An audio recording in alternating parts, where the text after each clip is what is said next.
Hey guys, this is Greg coming to you with another Fundrise video. Today we're going to deep dive a little bit into a property that was purchased back in February for the Interval Fund in the Sun Belt, and just kind of go over they come out with these acquisition PDFs that kind of describe a little bit more what they bought, why they bought it, what they invested in it, etc.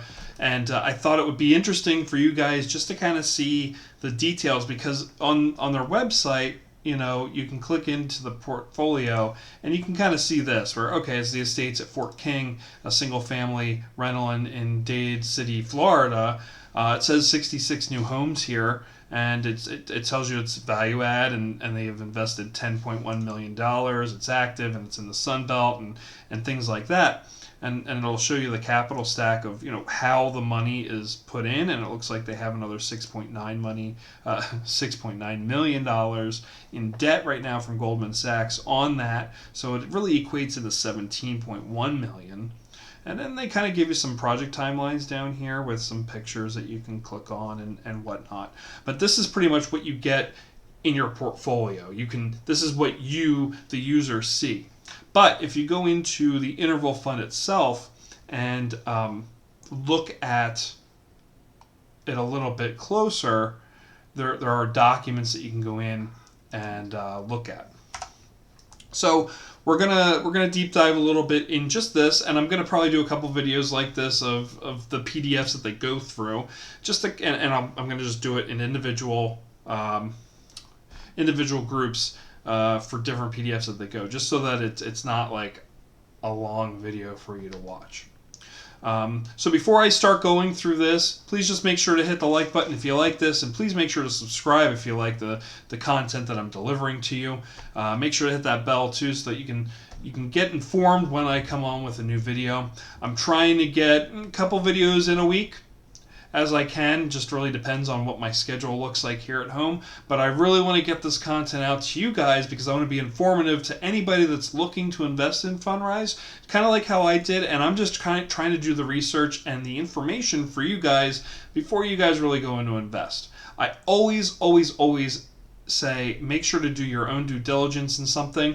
I'm doing this just because I'm interested in real estate investing. Instead of me buying my own place to invest for a rental, I thought I'll try this. I'll try some REITs in my other funds, but I just wanted to try and see what Fundrise was all about. I researched it for a year myself before diving in, and when this kind of interval fund and the $10 minimum investment came in, I thought, you know what, I'm gonna try it out. I'm gonna record what I've been doing. I want everybody to know what's going on. So without any further ado, here we go. We're going to go into this new acquisition from back in February. So it's one of the initial investments that they had in the fund. It's a rental home community near Tampa, Florida. Here's a couple pictures of it. It looks like they're buying the 10 homes in here to start out. So it looks like they've invested $2.6 million to acquire the first phase of the estates at Fort King. It's going to be a 132-unit single-family rental home community in Dade City, Florida, part of the greater Tampa Bay area. So that was close, Tampa Bay. I don't live down there. I live up north, so it's a little bit different for me. But we're going to go in here. The investment fits within our broader, affordably priced Sunbelt apartment rental housing thesis. From millennials to retirees, a broad group of Americans have been taking part in a migration from northern to southern states over the past decade, driving continued demand for well-priced, well-located real estate and supporting steady returns for disciplined investors. And by disciplined investors, they mean the people that are going to stay in this for 5, 10, 15, 20, 25 years. People that are going to stay in it, not just put their money in one week and take it out the next. You can't even do that with this. So make sure if you're investing in this, you're going for the long haul.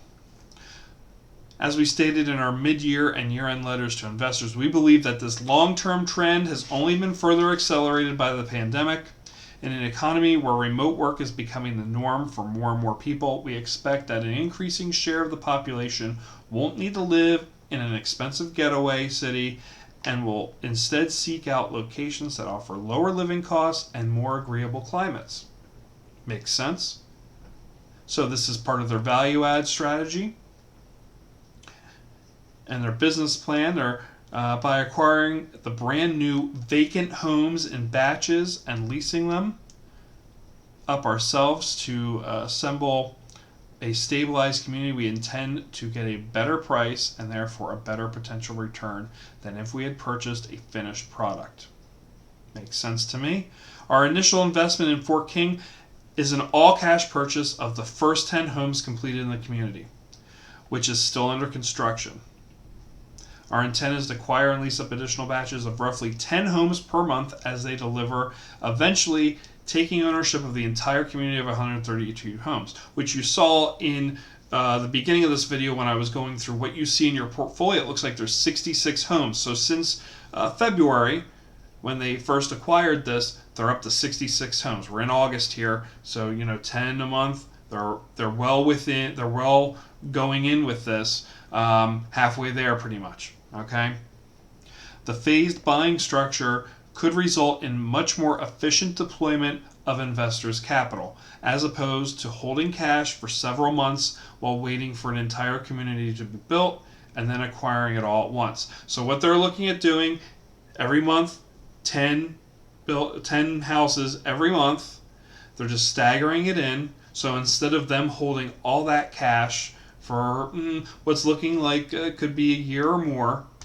depending on any kind of issues that come up during construction, they happen, they're able just to slowly invest that money in and lease them out themselves and just give you, the investor, a little bit better of a return because of that, because they're going from February this year to February of next year or beyond of acquiring these at small increments, and they're able to just start giving you payback already for that. That I think is a great idea. So our intent with this and other investments in single-family rental homes communities is to be a long-term investor building a scaled portfolio that generates consistent rental income, while at the same time being positioned to capture what we believe will be outsized price appreciation thanks to a confluence of demographic factors driving demand across the Sun Belt. While the properties, of course, look different than multifamily apartments, the underlying investment thesis is ultimately very similar. While we engaged a leading property manager of single-family rental communities across the U.S. and are pleased to report that we have already leased 2 of these homes, and again, this is back in February, as of this writing, roughly 2 weeks after the acquisition. So they got this at the beginning of February. They put this in the middle of the month. And continue to see strong interest from additional potential residents. We expect the total purchase price of the completed community to be $33.3 million, with $30 million of that coming from the Interval Fund, which is that basic and starter program, that money basically, and 10% of that being $3.3 million coming from the Growth E-REIT number 7. So that's coming from like the higher up where they can just kind of put money in directly. While we acquired the homes in an all-cash transaction, we intend to obtain portfolio-level financing with the aim of increasing expected returns and freeing up cash to deploy elsewhere. So why did they invest there? Well, while the extent of the negative impacts of the pandemic on a broader economy remains uncertain, we believe this investment is well positioned not only to withstand a prolonged economic downturn, but to potentially benefit from more permanent shifts in behavior that may result. Growing local economy. Dade City is part of the Tampa, St. Petersburg, Clearwater metropolitan area and contributes to a diversified economy based on finance, retail, healthcare, insurance, international shipping, and tourism. Since 2010, the Tampa area has grown 14.5% to approximately 3.3 million residents, securing its place as the state's second largest MSA behind Miami. We believe the privacy provided by the community's fully detached and individual homes will be particularly attractive to renters seeking an additional level of social distancing or who simply need more living space as norms around work and school shift. Makes total sense. I personally would love to just be in an individual place like I am in now, But, you know, for a rental position like that, it's really nice to have your own yard, be able to have space in between your own properties so that you're not like right against the wall with somebody living right next to you. Gives you a little bit more privacy. The deal is structured so to allow us to acquire trenches of homes in regular batches throughout the year directly from the builder, a subsidiary of Ashton Wood Homes. Ashton Woods is a major national home builder with over 30 years of experience, with headquarters across the country, from Orlando to Atlanta to Phoenix and San Antonio. Once our investment in the 132 home community is complete, we will have added an institutional quality asset of ready-to-rent homes to our portfolio, consisting entirely of brand new construction. Awesome. So they have the investment data, which here they actually put the address in there, which is approximate. The property type, it's going to be, this is the initial investment, so single family rental, 10 homes, it's part of their value add. It was added at the end of January of this year, 2021, and it shows how much of that 2.6 million was divided out, which again, now they're looking at a total of what, $33 million, and I said it was up now to 17 million, with 6 of that being in debt right now, so that they can kind of put money towards it as they go. So the interval NAV as of transaction date was 35.9 million, and that's it. So that kind of goes over what they put together for you as an investor to kind of look at.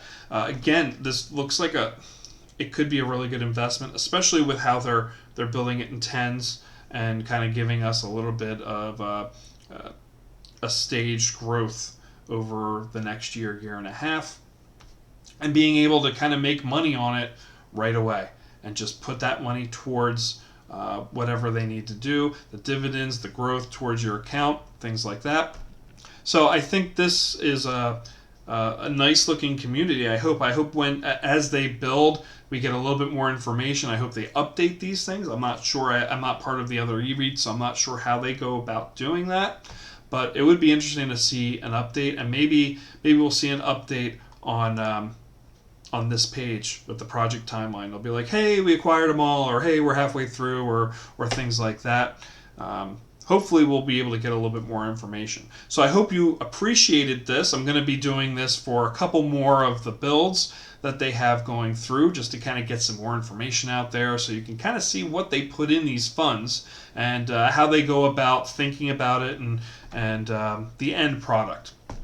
So if you like this video, please make sure to hit the like button. Please make sure to hit subscribe and that little bell. And like I said, I'll be working on these again. We'll talk to you soon. Take care.